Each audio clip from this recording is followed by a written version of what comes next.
Hello, everyone. Welcome to the Good, Bad, and Ugly of Business. I'm your host, Catryn Becker.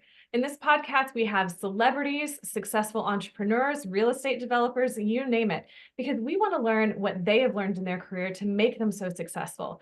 What are the failures that they learned from? And can we avoid them or fail through them faster? So today's guest is pretty interesting because, of course, I always bring you the interesting guests, but it's something that is so fundamental to doing business that we kind of just accept that there's these frustration points and come up with workarounds. But what if we could just completely flip it on its head and not have to have the workarounds in the first place? So I have Michael Smith, who is the Chief Marketing Officer of an incredible company called UseVerb. And he's here to tell us something that you might not have thought about, but once you hear it, you won't be able to stop thinking about it. Michael, welcome to the show. Hey, thanks for having me, Catryn. It is so great to have you here. Hey, mate. Do you want that real Aussie hang, or you just want to keep it business? You can put it on really thick because I always love talking to the Australians because I feel like a time traveler. Cool. Great. Well, we do live in the future. Absolutely, you sure do.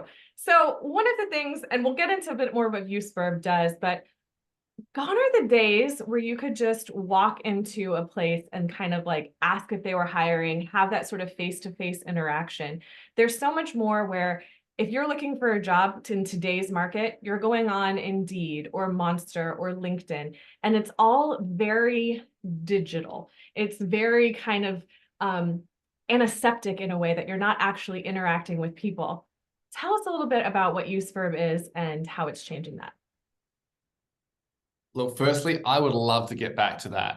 There's nothing better than a good handshake, a smile as an introduction, and your word being your bond. That's how I was brought up. And as my dad said, if you want a job, go and walk in there and tell them why you want the job. Now, there's a little bit of a fear factor with that now, and we're not comfortable doing that. And we, like you said, we've digitized everything. We're highly connected, but we're more disconnected than ever as people. So we've just developed a little bit of tech that actually just flips the script a little bit in terms of a resume. And it just adds that point of data back into the application that's you, that actually allows you to make a great first impression. Okay, we got to go more into detail about that because, I mean, is this like, you know, looking at someone's social media? Like, how are you getting to know them as much? Okay, so I'll ask you the question. What would you say is the most important part of any hiring process? I do great in person-to-person interviews because once they meet me, they love me, obviously, and I get the job. Right, exactly, because there's something you have to offer. There's a spark that you bring, and but there's also that part, can I get to the interview? Now, your time's precious, and also the company that you're going to actually apply to is time's precious as well. And if they're shortlisting all their candidates down to a piece of paper to get an interview with 5 people, that's where you want to get. And that's a fear that I've always had because I've got a technical background, but I've got to get to the interview to sell it. But if you're getting shortlisted out on a piece of paper that says what you are, not who you are, there's something missing. And then when you meet them in person, you're like, wow, there's so much to offer here. Or the person that may have been great in person wasn't great on paper, and you've shortlisted them out. So what we've been able to do is create a little bit of tech. Don't get me wrong, you still got to do the resume, you've still got to do the application, but we do a personality first approach where you actually get to introduce yourself. You become the cover letter. And as we say, cover letters suck because I'll be honest, no one's reading it. People are using ChatGPT to say, hello, Michael is a great worker. He works autonomously. He works really well. Everyone looks the same on paper. The bit that makes it come alive is you. So imagine being able to send someone your resume, but with a video for 27 seconds that says, hey, Catryn, I'm Michael. Nice to meet you. I've got a lot of energy. I work really well with teams. I can back it up. I'd love you to give me a go. I haven't got the experience, but I've got the right attitude. Can you give me a go? I'm coming for an interview. When you see that, we say that you go with your gut. There's something in there that you're like, there's something in there that connects with me. Now, we haven't been able to understand it or articulate it, but it's built into our DNA. It's built in our design that relationally we're like, I can see potential. I can see potential. And seeing is believing. So if we can add that little point of data into the application where you get to see skills and experience in the resume, but you know what? You get to see personality as well. You're going to make a more informed hiring decision, and you're going to hire with confidence. And can you imagine being able to speed date your talent pool? You get to meet all your in less time than an interview. You get to meet them before you meet them in person. And imagine getting to a shortlist where you're like, you've already met these people. Their guards down. They're like, wow, Catryn, I loved your video. Tell me more about yourself. It's not that walking into an interview going, okay, got this. You're not getting a chance to say who you really are. And that's the most important thing in life. We've got to work with people. Okay. If we're really about people, we've got to make our business process about people. So why not bring it into your application process and give them the best opportunity at the front end to say, we're a people first hiring approach. We use Verb. I love that so much. And I think in today's society, especially with all of the with our social media that we have, with reality TV, that you hear a lot from like celebrities when they're being interviewed that people come up to them and think they know them because they've seen them on TV. So we kind of already have this cultural acceptance of feeling like we know someone just from a video. So it really kind of goes with where we're going. And I think actually for UseVerb, the pandemic was probably the best thing that could happen because everyone's so used to being on screens like this. I mean, we're on Zoom right now, and Zoom was around in 2018, 2019, but nobody knew about it. And so here we are, and I think that's really, there's used to be a barrier for people to show their face, and now I think that's really gone down. Yeah, I would have loved to have been the salesman that was the Zoom guy. You've got to go and get some sales. Because when COVID hit, man, he made a bucket of money. Right. And man, there's a really good story there. They had to change his commission model. But it is so much that, Catryn, it's you're looking at Facebook, it builds relationships. You've got Twitter, it's an opinion. You've got Pinterest, an idea. You've got Instagram to capture a moment. We're trying to replicate what we do naturally. But that's my point. We are so connected digitally that we are so disconnected relationally. And to build any relationship, you've got to be vulnerable. And that's what we've got to protect. So as much as we become weaponized with the phone, I don't know if I want to do that. You're getting to see people for who they really are. And that's your brand. That's what you've got to sell. And that's what you've got to present. And you've got to be comfortable with that. You've got to say, I like who I am. And you're going to like me too, because I am the best person for that job.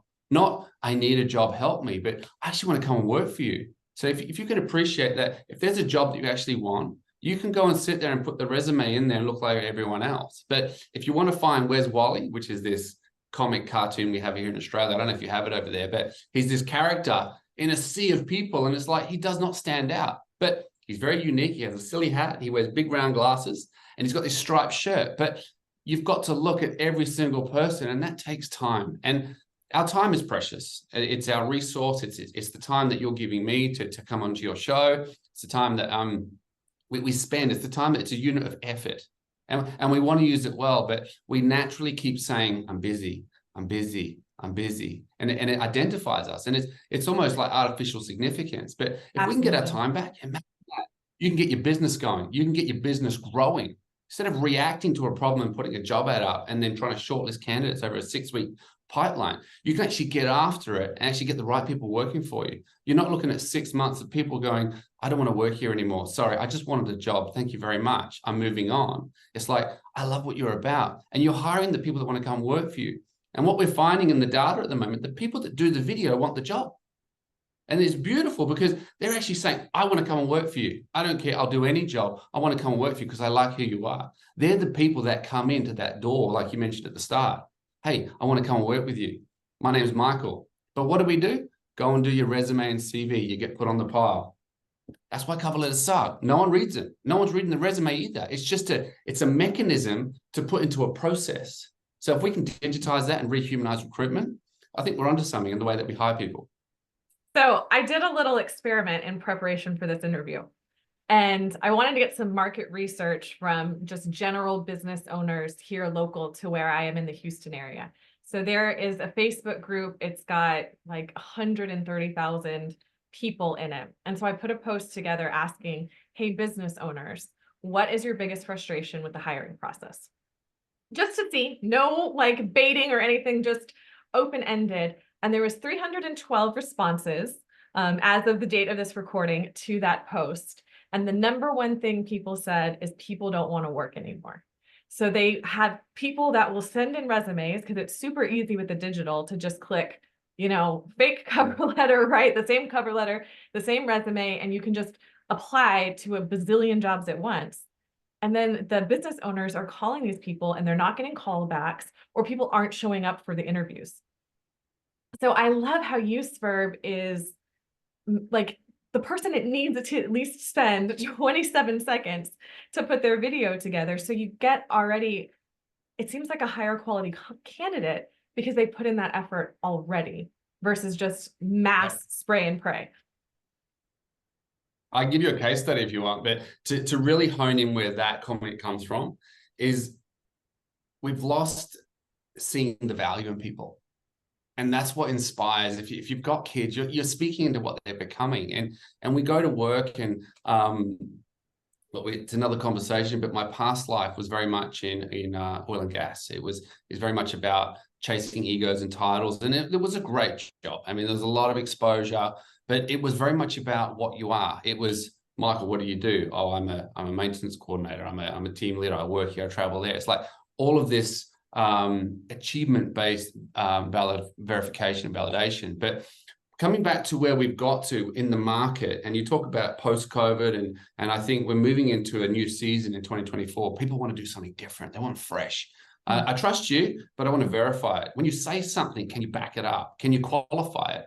And I think what we've done is in this Mexican standoff where someone wants a job, they want to work because it's in us. There's a reward for your labor, but there's been too much apathy in this season. And we're just like, meh, I don't care. I'll just sit on the couch and watch Netflix. It's just what it is. It is what it is. There's nothing inspiring that's changing. There's nothing disruptive. So, and on the other side, companies are just saying to them, I want your resume and your CV. I've done that 100 times. Stop asking me for a resume and a CV. I've sent it in. No one got back to me. Now, companies don't mean to not get back to them. But if I can explain to you the current process of hiring is I'm a job seeker and there's a job that I want. So let's say I've got to get a job. I'll go to Seek or Indeed, which is another job board, which is here, which is called Seek. I'm going to go and write my resume. I'm going to go home, get my computer out. I'm going to put my name at the top. I'm going to justify it, put the right font in it, put the right structure in it. I mean, this is hard, just getting it all right in the right format. Do I want red paper? Do I want blue paper? Do I want a picture? Do I want it on the left or the right? There's all of this decision fatigue that comes into putting a document together with a hope and a prayer that you look at it. And they only look at it for 6 seconds, because if you've got a sea of applicants with 1,000 people and we're looking for where's Wally in the picture, I'm not going to look at every single application for the time that you want me to look at it, because I'm just going yes, no, yes, no, yes, no. And that's where we talk about speed dating your talent pool with UseVerb, but I'll get to that. But as you start to review these applications, you're measuring them based on what they look like. What does the paper look like? What's the structure look like? What's the experience look like? There's certain things that we will qualify, whether I'm a hiring manager or I pass it on to a recruitment manager because I don't have time, because I want you to set me up the interview. As it goes through Seek, I will now load that into the system. And what they've got, these really cool ATS systems and AI bots that scan it and says, do you know what? Wow, these are all the jobs you can do.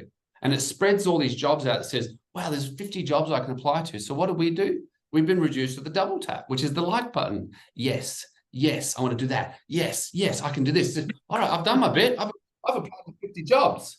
Wow, how validating was that? But then we wait. But as a company, all these applications are coming in and you're like, all right, that one person that applied to 50 jobs cannot do 50 jobs. So you appreciate as a company owner, you've got to now process this. You've got to shortlist this. And as you start ringing up these candidates, hey, Catryn, I got your job application. Can you tell me a bit more about yourself? First thing you're going to say is, sorry, which job did I apply to? How much are you paying? I'm not interested. And we're like, okay, now there is someone in there that wants to come work for you. How are you going to find them? And this is the bit that UseVerb brings to the table. It allows you to stand out. It disrupts the process. You've got to do the video for the job that you want. So you're not going to get 1,000 applicants. You maybe get 50. But you know what? There's 50 people that want to work for you. But one of the tests that we did with some of our senior development reps for our sales team in America is we actually put a job ad up, and we actually had over 1,000 applications come through. And I started shortlisting these resumes. And I was like, oh my gosh, I just want a picture. I just want a picture. I want to see what these people are like. And then you start reading and it's just like, they're not coming to life. And what starts to happen is they start to blend. And all they start to look the same. They start to read the same, write the same. And whether you can back it up or not, they both sound the same. So what we ended up doing is we created a job ad on our UseVerb platform. And we said, hey, we would love to meet you. You've made it to the second round. So we grabbed all of those applicants and put them in through our system. And it filtered out all that noise for the people that were hitting the quick apply button, for the people that don't get back to you, for the people that actually don't want to go to that next step. And it filtered out the talent. The talent was, we got about 53 or 54 applicants come into our bucket. But you know what? The people that put the effort in actually wanted to come work for us. They actually wanted to say, I love what you guys are about. And that video showed us so much more than having a sea of applicants that I've got to process. And you can appreciate that engine when people process it. An email comes in, you grab the applicant, you put them into your spreadsheet, you write the names down, you put all their phone numbers in there, and you start calling them and you start ringing them up. That's non-productive time. That's indirect cost to your business. Now, Absolutely. whether it's $1,000 or $500 for the job ad on Seek or Indeed, that starts to add up as a business. And when you get to that point as a hiring manager and those 5 people come in, the hiring manager is like, is that it? Is that the best that's in the market right now? And they're like, that's all I could find. And when you feel validated or accustomed to a process that is, we're measuring people based on what they are, not who they are, that's what you get. And if we can just add that little bit of flavor and speak life into that marketplace, people can start representing themselves to say, do you know what? I've got the qualifications, I've got the skills to pay the bills, but hey, here I am. This is what I'm about. I can bring in that next level. I can bring that extra dimension that you want and take your business to the next level. Love it. Let's do it.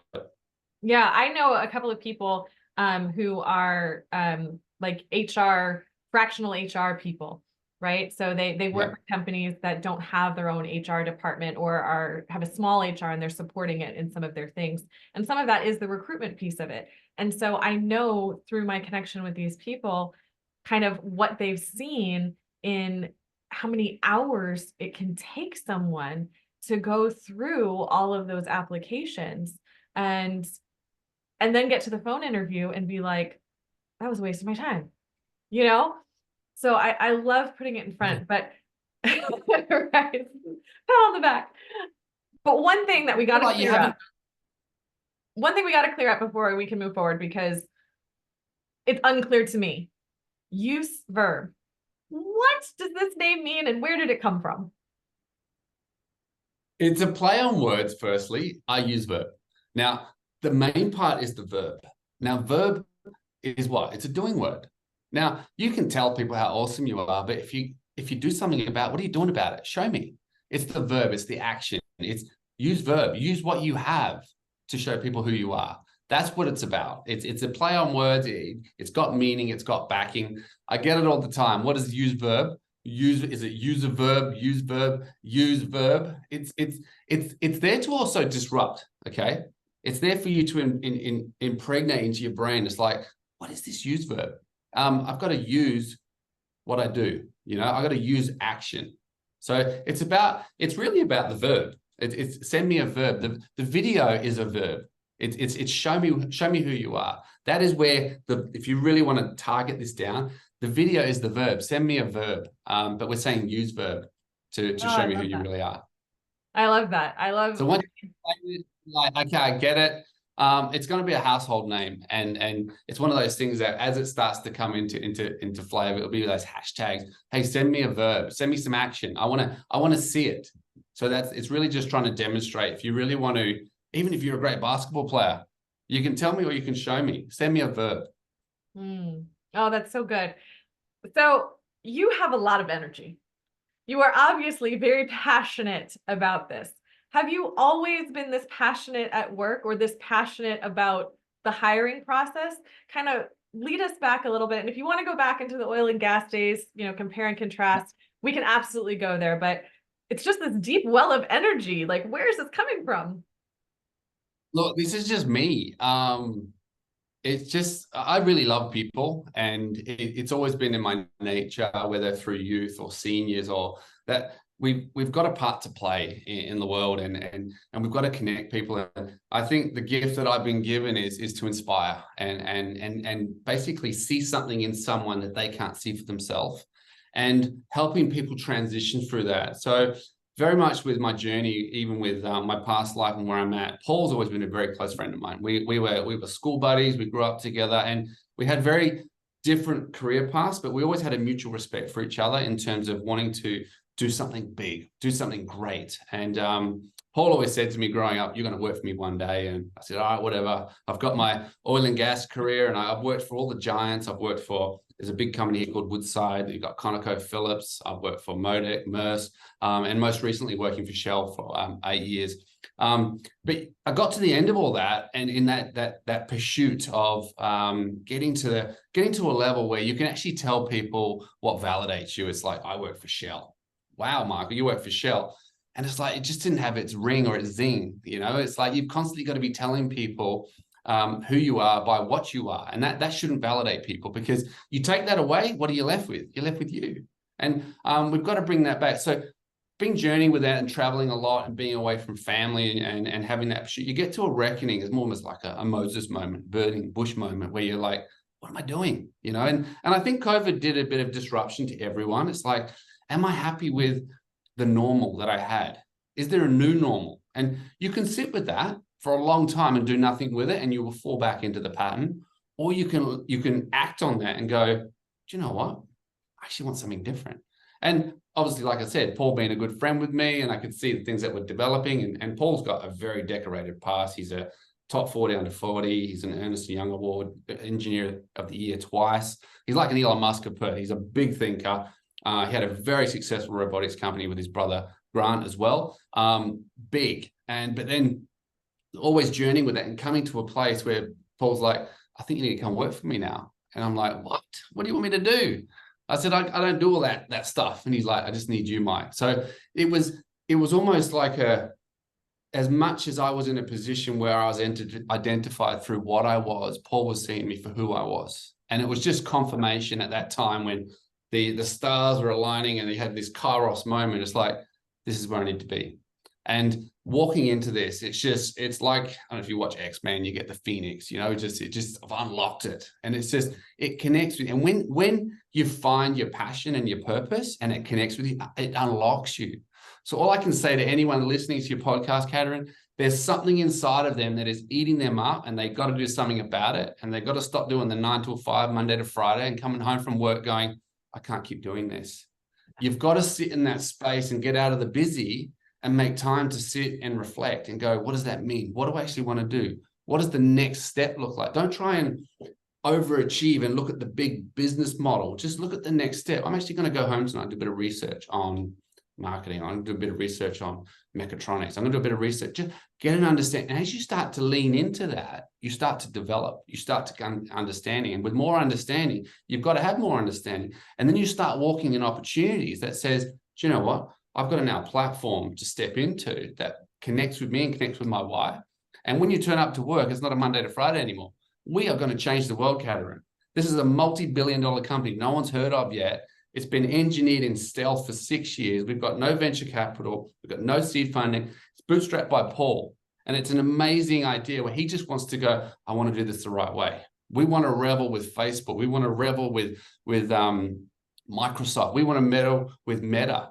We want to be that company that speaks life back into the marketplace and disrupt it in a real way that goes, this is real, this is true, and it's about people. We've got to get back to people, but we can do it well. We can do it with some tech, and we can actually get the people that actually want to come work for us to help us grow. And I think that's where we need to go in 2024.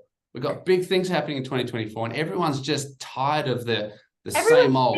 Right? Everyone feels 2024 there's more. There's so much more for us in 24. We've come out of 2022 with this, do as you're told. All right, trust me. All right, I trust you. 2023, I don't trust you. I don't trust what you're saying. I don't believe it. I feel it. And we're sitting here hibernating. And we spent a lot of time getting the house back in order in 2023, like licking our wounds, getting ready. 2024, we're feeling fresh, you know, the harvest is ready. And I think everyone needs to step into that going, I'm not going back to that. And this is what I meant by that trust and verify. I'm gonna hear you, trust me, cool, but I'm gonna verify that. Who said that? Why did you say that? And when we start talking about our product, I keep saying to people, trust me, I can verify that, because you're going to go back to using Indeed. You're going to go back to using Seek. And if you want to use that, great. It's a bolt onto our platform that actually allows you to find your applicants, but UseVerb is going to help you find talent. And even with recruiters, they're going to start using this as an onboarding screening tool. We've got to get to that part, and the end-to-end interface with allows you to speed date your talent pool, meet all your candidates. I think when we start to see the people in the marketplace instead of the products in the marketplace, we've got a cool piece of tech that's going to unlock that for businesses. It's going to help you grow, hire with confidence, and you're going to get on with it. And if you get on with it, imagine if you got your time back. What would you do with it? We do it 9 to 5, Monday to Friday. If you got your time back, I've got kids. I don't want to do 9 to 5. I want to get the job done. I want to work hard. I want to play even harder. I want to be home with my kids, kicking the footy, going for a swim, going to the beach. That's where our time needs to be. So when you really start to prioritize time, where is your time going? That's where your focus is. And it's not because you choose to put it there. It's that it is there. So if it's all in work and you want to release that time, you've got to look at ways to innovate. You've got to look at ways to disrupt. This is the opportunity to change the way that you work to get your time back. Yeah. Well, there's a book that I read by a man named Andrew Chen, and it's called The Cold Start Problem. And he worked with Uber when it got started. And of course, Uber doesn't work if you don't have riders and if you don't have drivers. You need both ends. And so he talks a lot about like how you get people on board with this. So, you mentioned being the next kind of Facebook, not in that sort of way, but how are you guys coming to terms with that, especially when you're talking about this has been in stealth mode, for 6 years. So what's the unveiling process for UseVerb in the world? Yeah, it's a strategy. I can definitely share that with you. Now we're not big on conventional methods of obviously like putting ads on Facebook, and then what happens with a lot of those bigger firms, that have that hype, it's that startup hype, it's even that crypto hype where it's like, we can do this, but we haven't done it yet. I've got a really good idea, but there's 99% hard work. That brings hype and people love it. And that's where we've come from, that season of I trust you. And it's like, no, you can't back it up now. All we're trying to say is we've spent 6 years in stealth getting the product right, testing it. And it was only until sort of mid last year we've got a product that works. All right, so very much around Q3 last year, we just tested the market. We've got a proof of concept. Let's bounce around and see what people think of it. Just with me and a small team going out to market here locally in Perth, we've signed up over 150 companies. Wow. And all it was word of mouth. It's the best form of advertising when people say, have you heard of UseVerb? It works. It's amazing. So we're trying to catch all of that testimonial stuff and getting those videos put together to say, these guys are using it. Don't trust me, trust them. You can verify that. So end of last year, we're basically saying we've got a product that works. We've done the one-to-one. We're now looking at the one-to-many, and that's what 2024 is about. That's now starting to get the word out. We're starting to really ramp up our marketing strategy. We've got some stuff happening we've got a big write-up happening in our local paper, which is 7 West and the Business Insider, which actually is a 4-page feature article with at a leadership summit. We've got some stuff happening on radio. We've got some stuff happening with some other customers where we're getting franchises on board. And we've also got our growth team. Now, our growth team is our heart and soul of the company, because with all the verticals that we've hit, whether it's real estate, it's logistics, it's institutions, it's coffee shops, it's bars, it's restaurants, it's schools, it's universities, it's law firms, we've hit them all. We've hit every single vertical. Where we thought it would just be retail hospitality, because that's a low, low skill, high wealth turnover. Yeah.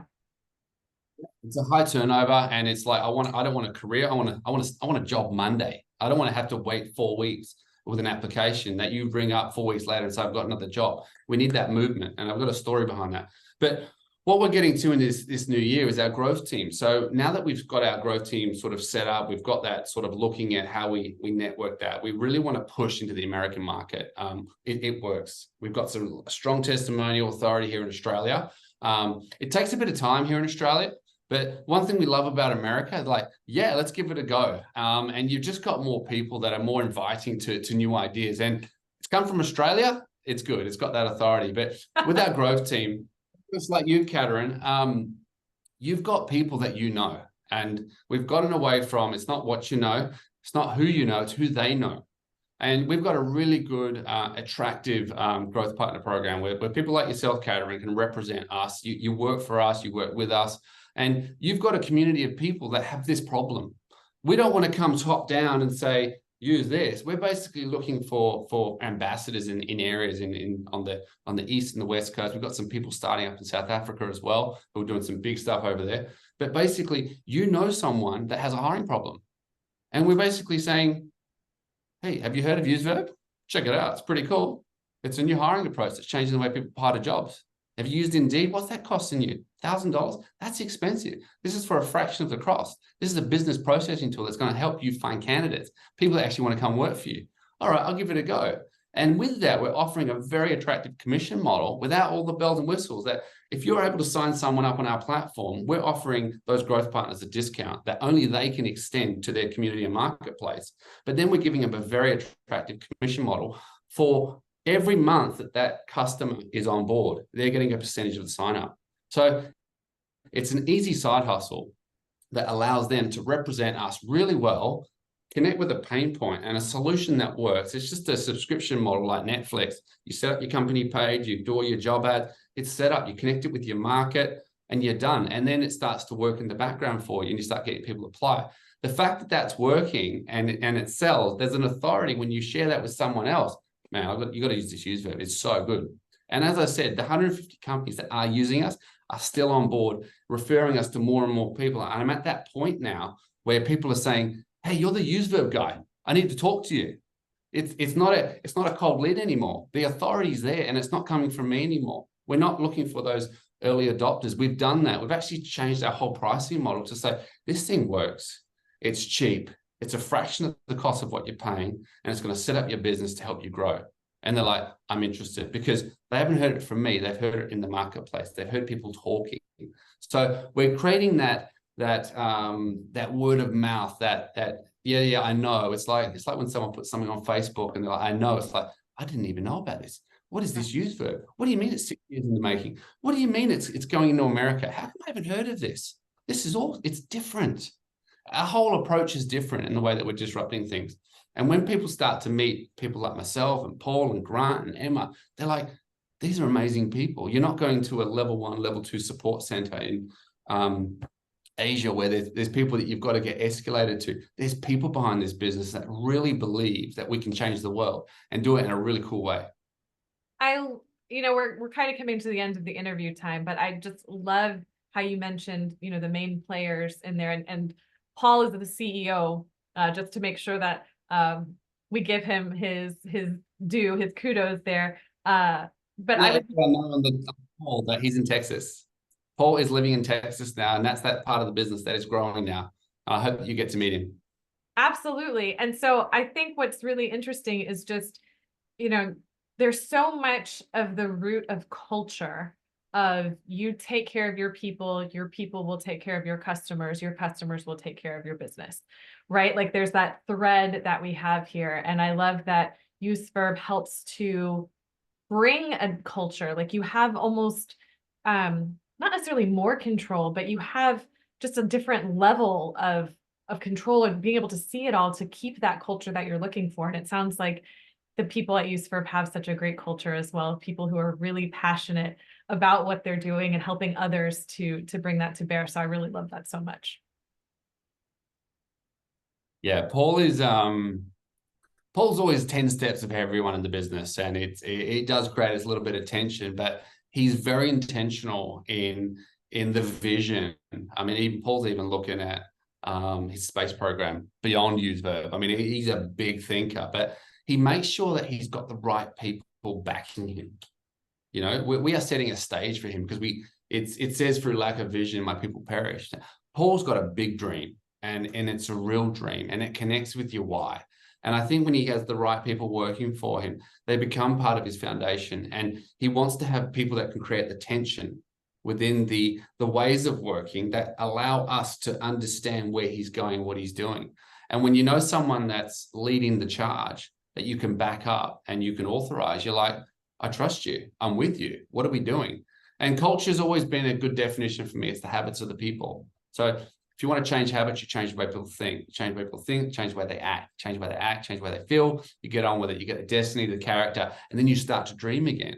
So with what we're doing here, it's really nice to sort of come home every night and the kids are like, even my son and my daughter and I've got 3 kids. Dad's got a nap. It's like, Dad's got a nap. Dad, what's UseVerb? And I've told Paul, we're going to have a Formula One team. We're going to go big. And we're going to do it the right way. And we're going to continue to maintain who we are through every single level so that we can be an authority in the marketplace. We can speak life back in the marketplace.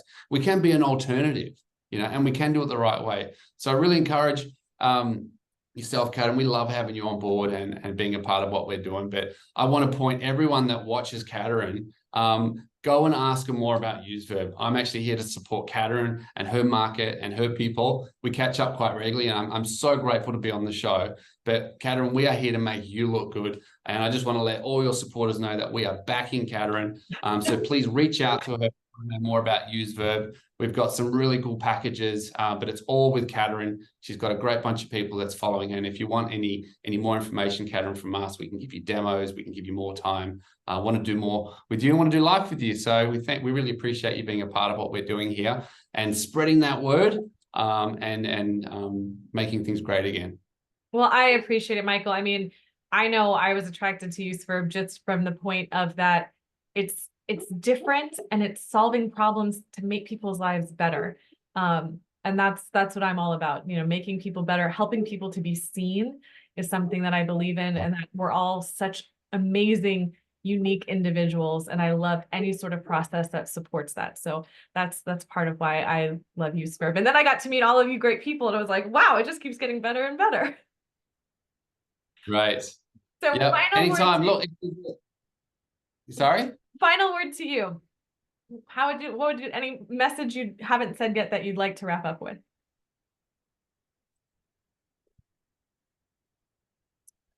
Everyone's got something special inside of them. We've just got to show people who we really are and stand on it, represent it, and say it loud. I love it. Best version of you. I love it. Well, thank you so much. Thank you for time traveling to the past for this recording. It's been a pleasure. Thank you. And to the listeners, thank you guys so much for being here. I appreciate your support. If you enjoyed this episode, please make sure to like, share, and subscribe so that we can continue to bring more amazing guests such as this one. Until next time, everyone, take care. See ya.